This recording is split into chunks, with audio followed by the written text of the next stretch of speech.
Welcome to Oakridge Outdoors. My name is Craig Robbins, your host.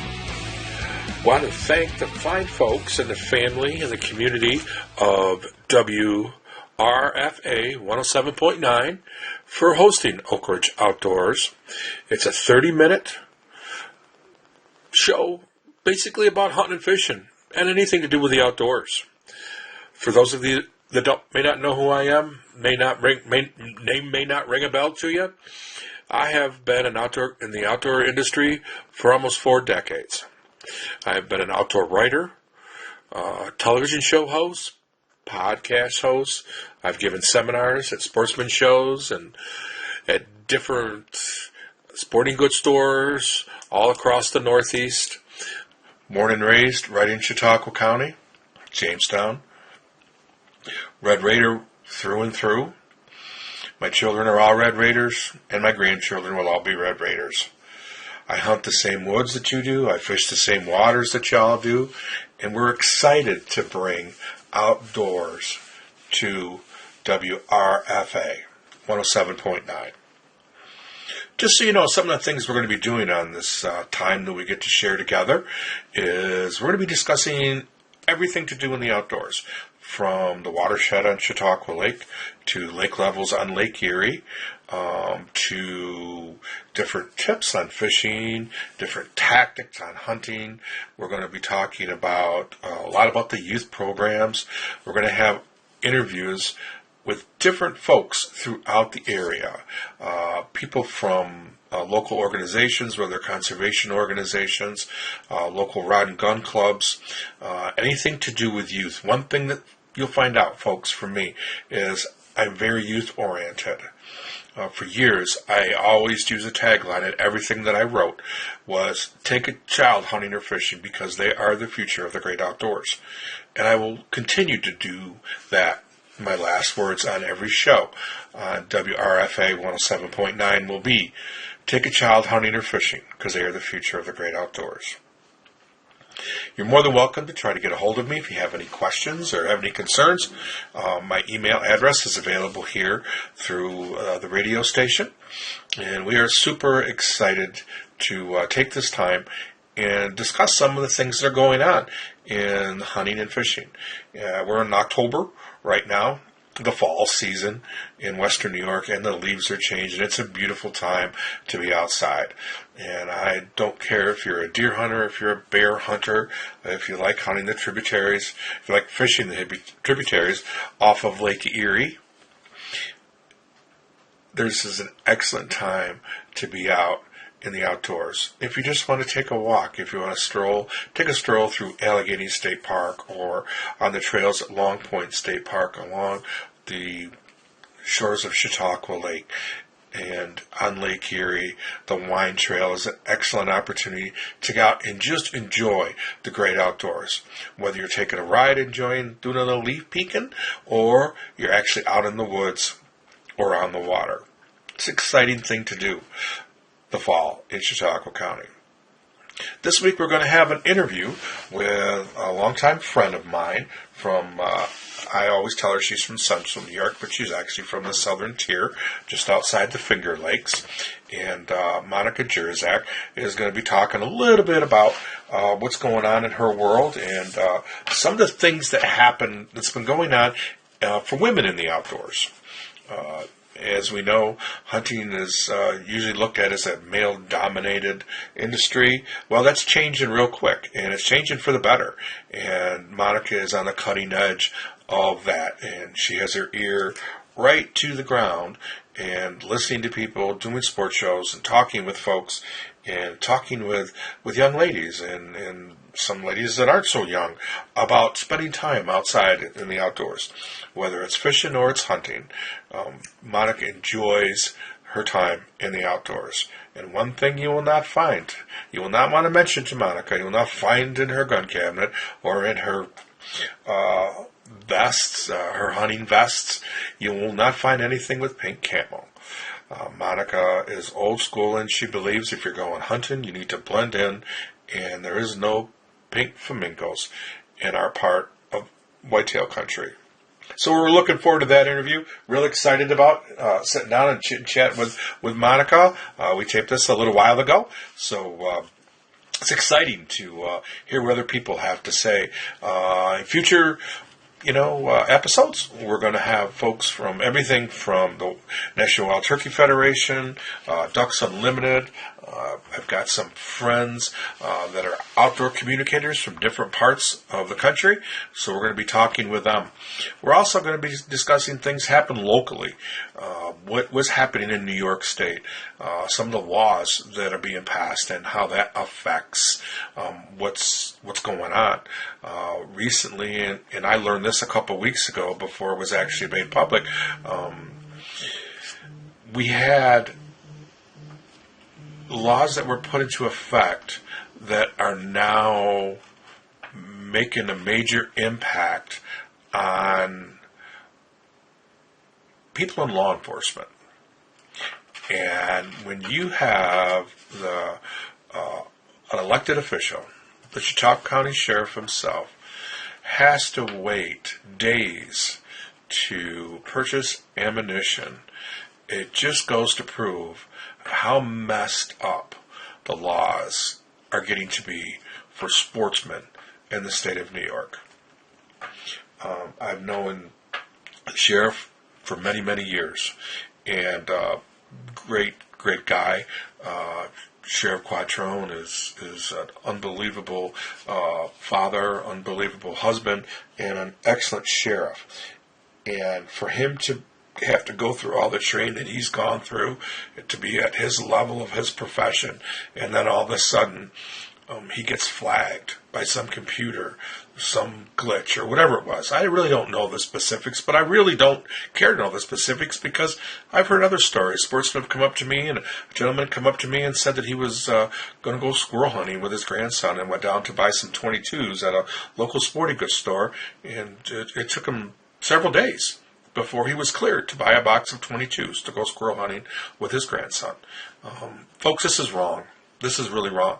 These are some of the things we're going to be talking about in future episodes of Oakridge Outdoors, and we're excited to share these things with you. Also, in upcoming episodes, we're going to have conversations with some local politicians on both sides of the coin. We want to be equal time for everybody.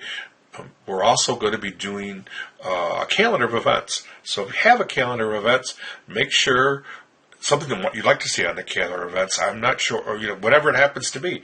If it's a special trap shoot, if it's a fishing tournament, whatever's coming up, you want to have on the calendar events. Let us know, and we'll put that on the calendar. We'll make sure it gets on the air.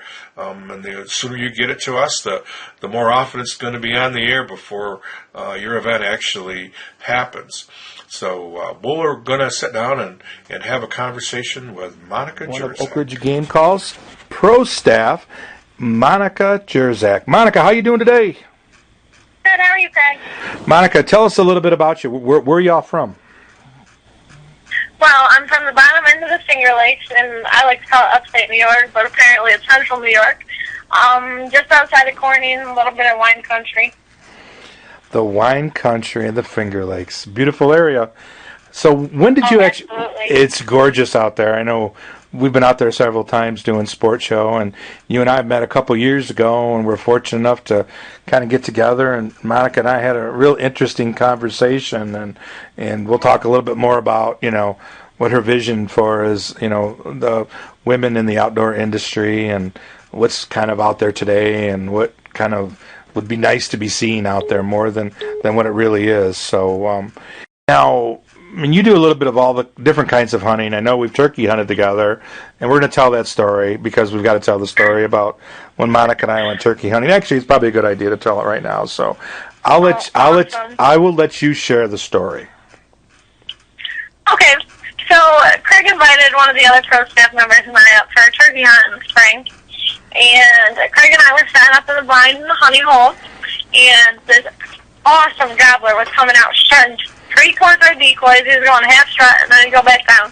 Half strut, go back down. So I raised up on him, and Craig's filming, and he's like, all right, I'll tell you when you can take the shot. Well, this bird, he comes walking in, this is where Craig and I have our little bit of a discrepancy. He comes walking into about 38 yards, and I pull up on him, and I'm ready to shoot. And Craig calls me off the shot, and he's like, wait, he'll come in a little further. He'll come in a little further. So I'm waiting and waiting and watching this bird, and all of a sudden he turns and starts taking off up towards the top of the hill. So I never got the shot at him. Should have, but never did. Well, it was a beautiful turkey. We got some great video of that, and the conversation that we had afterwards on camera was nothing that we could actually run on Oakridge Outdoors, because you were really upset with me. So we have to preface that by saying that was probably the biggest gobbler you had ever shot in. All right. Oh, absolutely. That was definitely a nice bird. And you were shooting a gun that you had never shot before, and was, a 3.5-inch mag, so which has got a little bit of a wallop to it, and I've never been one to guesstimate the female gender's weights, but soaking wet, you may be 100 pounds. So I was more concerned about you than I was killing that turkey. Plus, it was first thing in the morning, and I knew the area well and thought there were more birds there, but there wasn't anything that wanted to talk to us after that.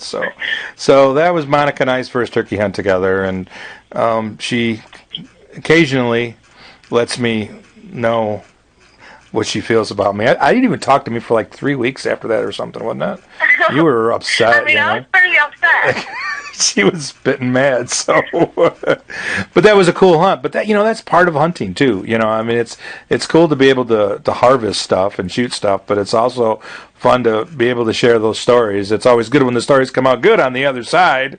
I thought that turkey was a little bit further than 38 yards, but I learned a long time ago, don't ever argue with a lady, because whether you're right or wrong, you're going to be wrong eventually. So it just works out that way. Whether you're right or wrong, you still lose. That's right. I'm going to lose no matter what. So, all right, we'll get back into the hunting. So, Monica, when did you start hunting?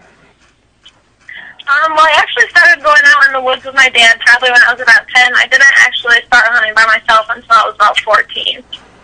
Oh, that's cool. Now, I personally know your weapon of choice. Absolutely. There's only one thing to hunt with in Monica's book. My 7mm, of course. That's right. You got to shoot that 7mm. And you just picked up a new bow, from what I understand. Yep, Master Show SBX. I love that too.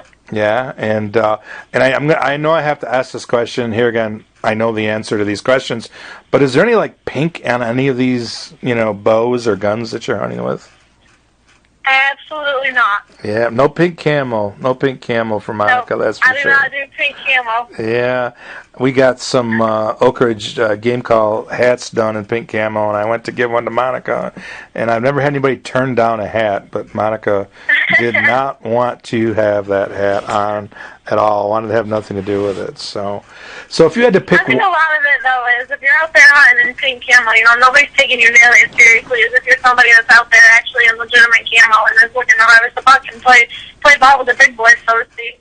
Well, exactly. I mean, you hit it right on the head, and we'll talk a little bit more about what you see from being the female's perspective in the industry, and some ideas that you have. And I know you have a segment on Oakridge Outdoors TV that also we also put on Oakridge Outdoors TV. You have a segment, and tell us a little bit about that. Well, my mission from the beginning, and I explained this as soon as I signed with the pro staff, it's not only about me hunting. I love the outdoors. I love being in the woods. I love seeing those animals and harvesting that buck. I love it. Every year I do. But at the same time, I see more and more girls becoming introduced to the sport. And, my mission statement from the beginning was to help them and ensure their success, not only hunting, but in the hunting industry, and to allow them to do different things that are going to make them be taken seriously and that are going to make them successful, and to help them with that. I mean, and that's perfect, because in today's world sometimes that kind of gets overshadowed a little bit. And and we're obviously very proud to have you on our pro staff and work with us, and we've worked sports shows together, and we've hunted together and done many different things together, and I've always told Monica, I said, someday she's going to get a knock on her door, and we're going to lose her to some big company. She's going to be on, working for some big corporation, but that's great. I mean, that's what it's all about, with your passion and your vision and what you really want to see in the outdoors is just phenomenal. So coming up this fall, what do you got on your hit list? Anything exciting? Well, I mean, that's pretty confidential, but yeah, I definitely have a couple nice bucks on my site. You know, I'm actually heading to Mississippi next Friday to actually scout some land down there that I just recently got permission to hunt. oh, that's great. You didn't even told me that yet.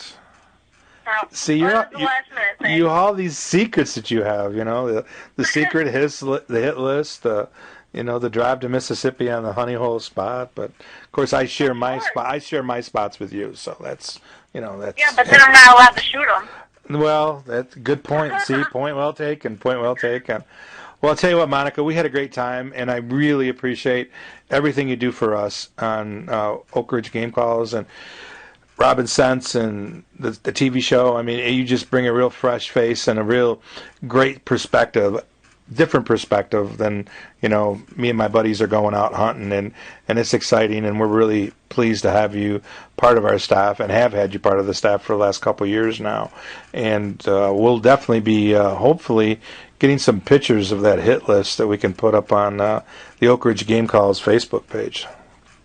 Hopefully. I got very fortunate when I signed with you guys, and I'm really lucky to be able to represent Girls with Guns as well, because they're out there. They have the same mission statement as I am, and really our objective is to just get women more involved in the outdoors and to be more efficient and to be more successful at it. So I definitely got pretty lucky and pretty blessed when I was able to sign with both Oakridge Outdoors and Girls with Guns.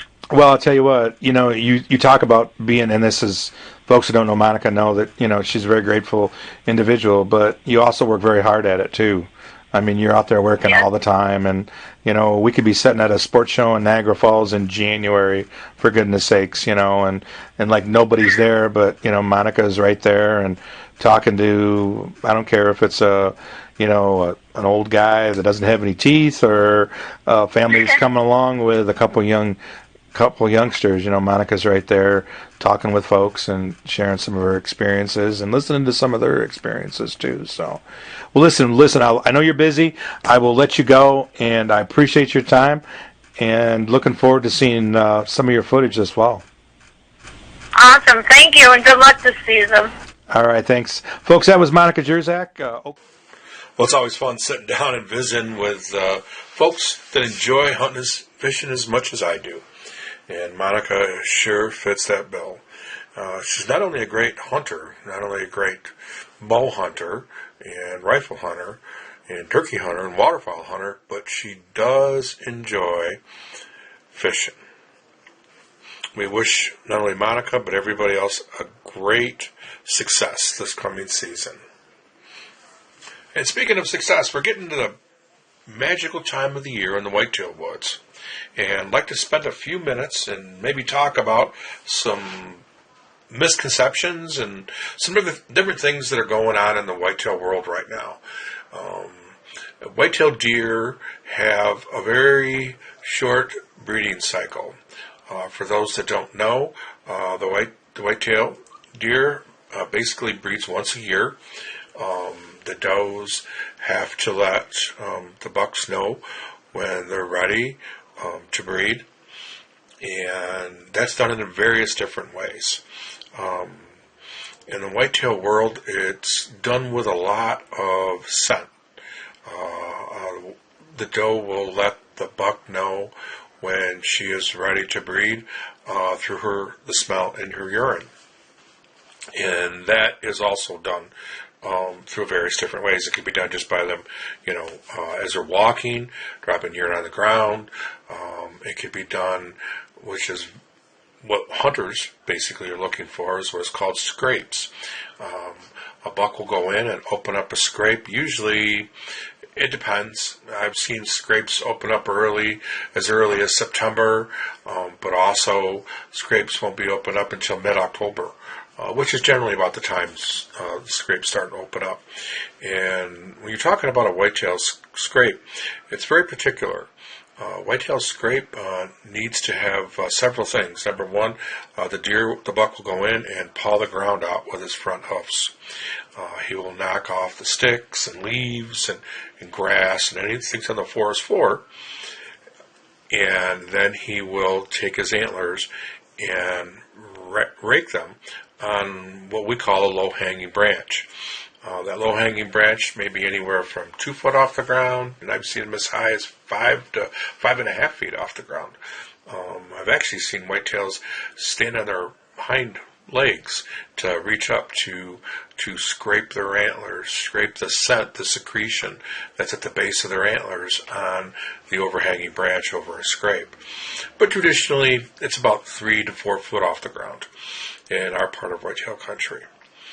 And then what the buck will do, the buck will urinate in that scrape, and that says a lot of different things. And there again, there's a lot of different, wives' tales about that. But what science has proven is the buck will urinate in that scrape to let does know that he's around, because deer have this thing on the end of their face, the end of their head. It's a huge nose, and the whitetail nose is phenomenal. It is their main line of defense for everything, and it is also what they utilize to tell different deer apart. So the buck will urinate in the scrape, and he will check that scrape. Oftentimes, earlier in the season, he may only check it, once every 3 days. But as the rut itself, as the breeding cycle itself is kicking in, he will go back and check it daily, and then multiple times a day as things start really heating up. When the does come through, they will also put their urine in that scrape, and that will tell a buck, just by the smell of that urine, where that doe is in her breeding cycle. When she's ready to be bred, the whitetail buck will then find that doe. He will trail that doe. He will track that doe, and chances are that doe's not very far from that scrape. Now, there's a lot of really interesting theories and a lot of really good science about scrape. One of the things that I've learned over the years is I like what I call the magic triangle. If you can find 3 scrapes together in almost a triangle format, that is being utilized by the same doe and the same buck. If you can hunt or be near those scrapes, that's where you want to be.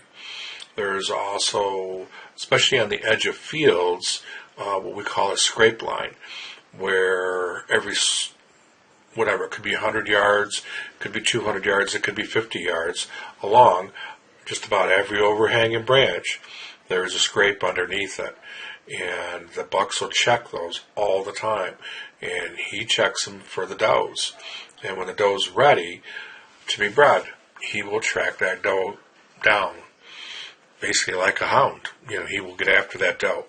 And that's the important thing that folks need to realize, that it all starts with the buck, but eventually ends with a doe. Different times of the year, people utilize different kinds of scent. I prefer to use just straight doe urine as early as opening weekend of October, when archery season starts. And when you're introducing a new deer to the area, it's good to do that, because what you're doing, you're basically introducing a new smell to that area, and you want to do that gradually over time. You don't want to scare the deer off, but you just want to, over time, let the deer know that there's another deer in the area. And then as time goes on, about mid-October, toward the 3rd, almost the 4th week of October, depending on what's going on in the woods, I will then start introducing a buck and rut scent. And the scent is basically taken from a buck during his rutting process. That will also let the does know that there is a buck that is ready for the annual breeding. And then when the magic time comes, the does will make sure she's on those scents and checking those scents a lot. And consequently, the bucks are right behind him checking the scents, checking the scrapes. I apologize for the scents in the scrape. We utilize a lot of different scents at this time. Everything from a 2.5-year-old doe with a 2.5-year-old buck, to some tarsal scents, to some musk scent, buck musk scents. to a magic time, that 12-hour window when a doe can be bred, that urine that comes from a doe, and we utilize that too during that magic time, that special time. And usually that breeding starts, the rut will really start kicking up toward the end of October, first part of November. I prefer to always watch the hunter moon, and that's the last full moon in October, and use that as a basis. Once we have that hunter moon or the harvest moon, that's when things really start picking up, and that's when it's really fun to be in the woods. And folks, let me tell you what, the deer don't care if it's raining, snowing. They don't care if it's 80 degrees outside. They don't care if it's 10 degrees outside. They're going to go on their breeding cycle. This is the only time of year they're going to be bred. A doe can be bred. She will be bred once. That's it. Once she takes, that's it. That's the only time she can be bred. Then that buck's off looking for another doe. And we'll discuss how that whole process works in upcoming episodes. But in essence, in a nutshell, that's basically how it works. It's part of nature. It's what happens. And then the does will, go through their process, and then in the spring, usually end of April into May, they'll start dropping those fawns. So it's an exciting time of year in the whitetail woods, and it's fun to watch them. It's also, you got to be really careful when you're driving around, because you're going to see deer running across the roads left and right. I don't care if you're in the city of Jamestown or if you're out in the country. It doesn't make any difference. The deer are going to be running because it's the rut. And once a buck's chasing a doe, if she's not ready, he's going to chase her and be right there. He wants to be the first one in line when she's ready to go. So the deer running all over the place. That's an old fallacy too, that the hunters are chasing the deer in the road. That's not the way. It's not the case at all. Just because a hunter is sitting in a tree stand 500 to 1,000 yards away from the road doesn't mean that he's chasing the deer up in the road. So a couple different things this time of year. Make sure you get out there and enjoy Mother Nature at her finest. And watch yourself when you're driving. We don't need any more deer-car collisions.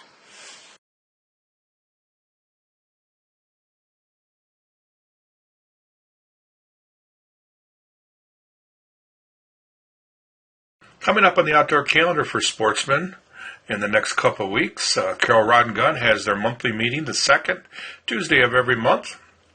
The adult Christmas party will be held December 16th at the club from 8 to 12 p.m. There'll be a DJ also there. Kids' Christmas party is December 9th. And you need to sign up right there at the Carroll Rod and Gun. Santa will be arriving right around 1 p.m. And this is designed for children up to 10 years of age. For hunters, Carroll Rod and Gun will be hosting their annual fall gun drawing and running deer shoot on November 12th. Breakfast will start on November 12th at Carroll Rod and Gun at 8 a.m. to 11 a.m. The gun drawing will be at 2 p.m. and the deer shoot at 10 a.m. and the slug shoot at 11 a.m. The Jamestown Rifle Club has their monthly meetings, always on the first Monday of the month, so that would be November 6th. At 7:30 at the clubhouse, right there on the Bust Ice Stillwater Road, right at the curve. Can't much miss it. Nice sign, nice little clubhouse. Stop in to hang out with some of those folks like-minded us at the Carroll Rod and Gun and the Jamestown Rifle and Pistol Club. Folks, if you have anything you'd like to get on the outdoor calendar for the upcoming weeks and months, go ahead and email me at craig@oakridgegamecalls.com. And folks, always remember, take a child hunting or fishing because they are the future of the great outdoors.